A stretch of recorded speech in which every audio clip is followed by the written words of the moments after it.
Indonesia, negara surga dengan indahnya beribu kepulauan. Namun sayang, makin banyak sampahnya. Tahukah kalian, Indonesia menduduki peringkat pertama di Asia Tenggara dan keempat secara global penyumbang food waste terbesar berdasarkan UNEP Food Waste Index Report 2021. Kira-kira apa saja ya dampak dari food waste ini? Rata-rata, setiap orang Indonesia membuang 115 sampai 184 kg makanan per tahun, bahkan 300 kg per kapitanya.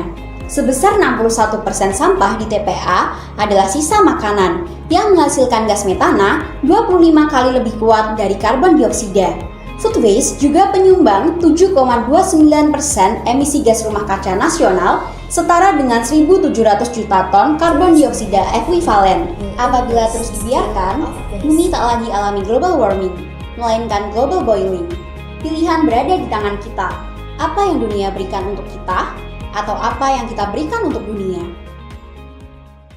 Assalamualaikum warahmatullahi wabarakatuh. Di sini, saya Verly Arvidia Anindita, mahasiswa Sustainability Management dengan dosen pembimbing Ibu Turnastiti. Selamat pagi. Sebelumnya terima kasih kepada dosen pembimbing saya, Ibu Turnastiti, dan juga dosen penguji yang telah hadir pada hari ini. Izinkan saya untuk mempresentasikan terkait hasil penelitian saya yang berjudul Determinan Pengelolaan Limbah Makanan Berkelanjutan, Studi pada Masyarakat Provinsi Daerah Istimewa Yogyakarta. Sebagaimana yang telah saya sampaikan pada video sebelumnya, yakni terdapat latar belakang kontekstual, di mana food waste sebagai isu global dan juga nasional. Selanjutnya, adanya krisis pengelolaan sampah di daerah istimewa Yogyakarta. Hal ini menunjukkan kebutuhan mendesak akan solusi jangka panjang dan pengelolaan limbah makanan di tingkat rumah tangga menurut Caritra 2024. Yang kedua, yakni adanya latar belakang konseptual, di mana perilaku masyarakat menjadi kunci solusi. Studi Masdek et al. 2023 menunjukkan bahwa perilaku pengelolaan food waste dipengaruhi oleh faktor psikologis dan sosial.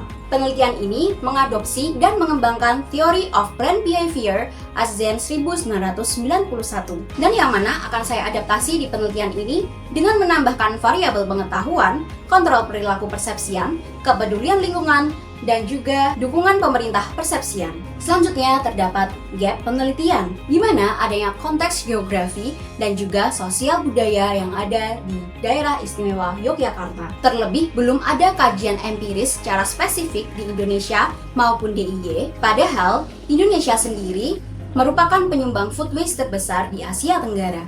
DIY juga memiliki karakteristik seperti gotong royong, religiositas, dan juga partisipasi sosial yang tinggi pada masyarakatnya, yang mana berpotensi mempengaruhi perilaku. Yang kedua, ketiadaan variabel struktural, yakni dukungan pemerintah, di mana studi sebelumnya belum menguji adanya variabel dukungan pemerintah persepsian. Meski hal ini penting disebutkan oleh Masdek et al. 2023, di mana Masdek meyakini bahwa dukungan pemerintah akan mendukung adanya perilaku pada masyarakat. Yang ketiga adalah adanya gap antara niat dan aksi dari Theory of Planned Behavior. Banyak studi hanya berhenti pada niat atau intention tanpa mengevaluasi perilaku aktual. Sedangkan pada penelitian ini, kami langsung meneliti perilaku aktual, yakni pengomposan, penggunaan kembali, dan juga pemilahan sampah, khusus pada individu yang telah memiliki niat sehingga tidak diperlukan studi longitudinal. Hal ini menjawab kritik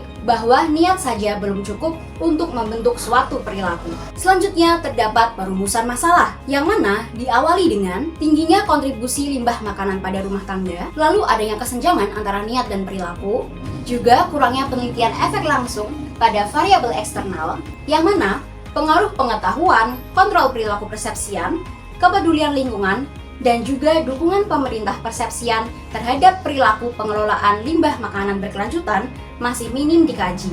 Dan yang keempat adalah perlunya perluasan Theory of Planned Behavior untuk konteks lokal di daerah istimewa Yogyakarta. Variabel eksternal sendiri diperlukan untuk menjelaskan perilaku aktual, yang mana hal ini bermula dari Theory of Planned Behavior menuju gap niat dan perilaku, lalu penambahan variabel eksternal, dan yang terakhir adalah model perilaku pengelolaan limbah makanan berkelanjutan. Dalam penelitian ini menghasilkan 4 pertanyaan penelitian, di mana yang pertama adalah bagaimana pengetahuan mempengaruhi perilaku pengelolaan limbah makanan berkelanjutan yang ada di tingkat rumah tangga di Provinsi Yogyakarta.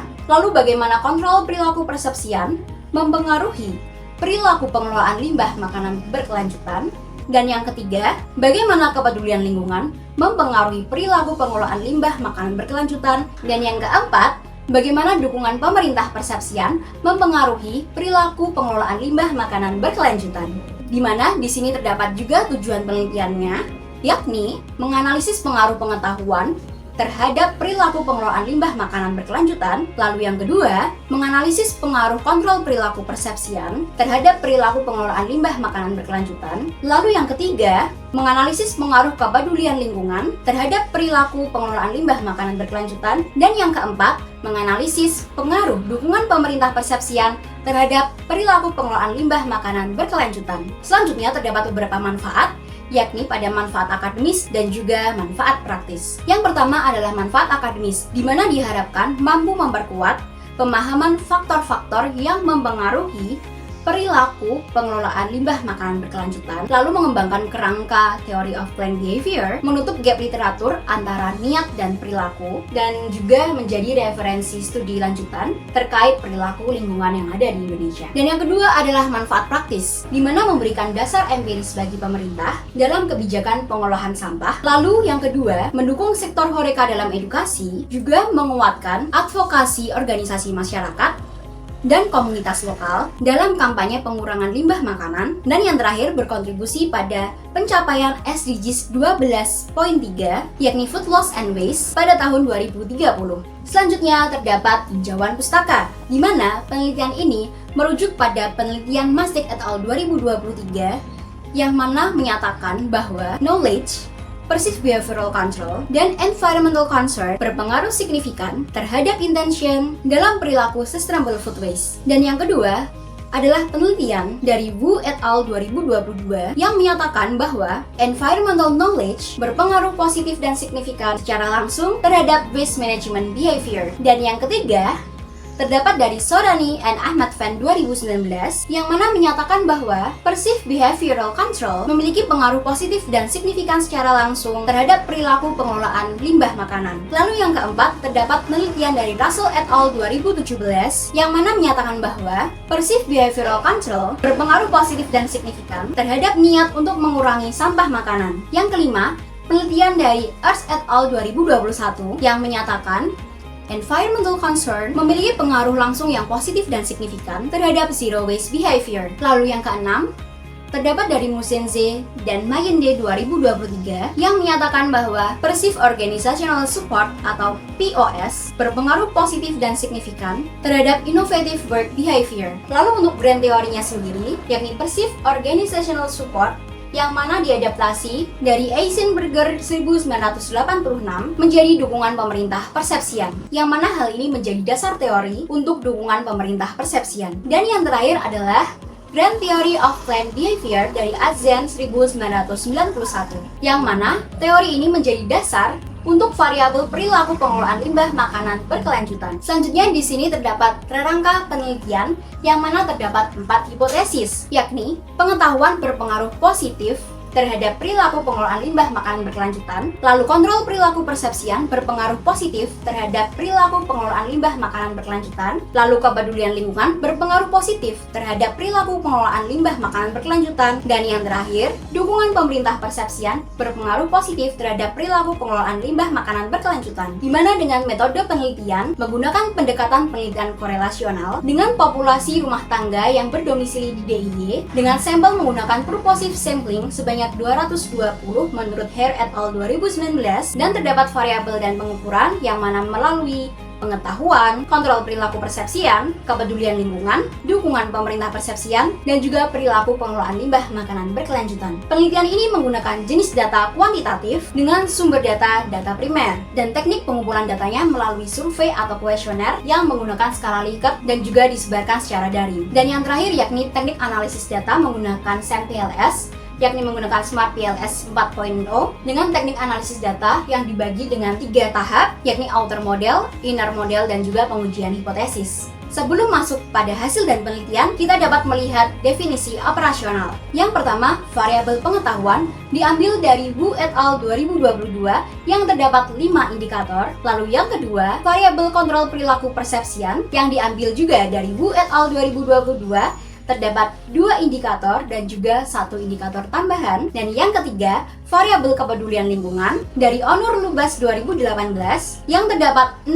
indikator. Lalu yang keempat, terdapat variabel dukungan pemerintah persepsian yang diadaptasi dari Eisenberger 1986, juga Muzense dan Mayende tahun 2023, yang mana juga terdapat 6 indikator. Dan yang terakhir, yakni variabel perilaku pengelolaan limbah makanan berkelanjutan yang diambil dari Masdek et al. 2023 dan terdapat 3 indikator. Selanjutnya kita bisa melihat hasil penelitian. Apabila kita lihat seluruh loading faktornya di atas 0,7 dan juga pada Cronbach's alpha dan composite reliability yang juga di atas 0,7 dan yang terakhir pada AV yang seluruhnya juga di atas 0,5.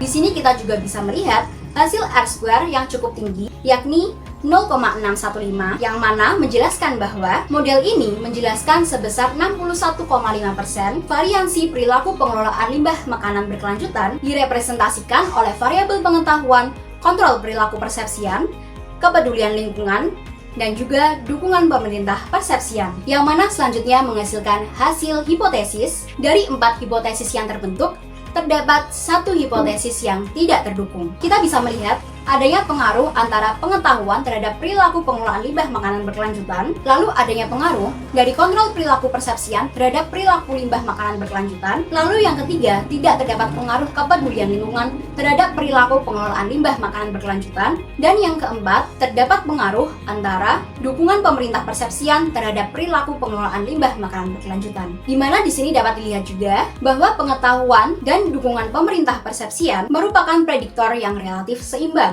menunjukkan bahwa kesadaran dan dukungan pemerintah berperan dalam mendorong aksi nyata. Tidak adanya pengaruh pada kepedulian lingkungan, menegaskan bahwa kepedulian saja tidak cukup untuk menghasilkan perubahan perilaku. Sedangkan kontrol perilaku persepsian menunjukkan pengaruh positif yang lebih kuat, menekankan pentingnya kemampuan individu dan memperkuat praktik lanjutan di tingkat rumah tangga. Di mana dari hasil penelitian ini dapat disimpulkan bahwa pengetahuan mampu meningkatkan perilaku pengelolaan limbah makanan berkelanjutan, kontrol perilaku persepsian mampu meningkatkan perilaku pengelolaan limbah makanan berkelanjutan, sedangkan kepedulian lingkungan tidak mampu meningkatkan perilaku pengelolaan limbah makanan berkelanjutan, dan dukungan pemerintah persepsian mampu meningkatkan perilaku pengelolaan limbah makanan berkelanjutan. Di mana terdapat beberapa saran yang dapat kita pertimbangkan, yang mana pemerintah diharapkan dapat memperkuat edukasi lingkungan melalui kampanye, pelatihan kompos, dan juga sosialisasi publik. Lalu, pemerintah dan lembaga terkait diharapkan menyediakan fasilitas pendukung serta memperkuat kolaborasi termasuk pemilihan sampah, layanan kompos, bank sampah, insentif, dan program komunitas yang berkelanjutan agar lebih mudah diterapkan. Dan yang terakhir, peneliti selanjutnya diharapkan dapat memperluas metode, cakupan wilayah, dan variabel penelitian untuk menghasilkan pemahaman lebih komprehensif pada perilaku pengelolaan limbah makanan berkelanjutan. Sekian yang dapat saya sampaikan pada kesempatan hari ini. Kurang lebihnya mohon maaf dan terima kasih atas perhatiannya. Wassalamualaikum warahmatullahi wabarakatuh.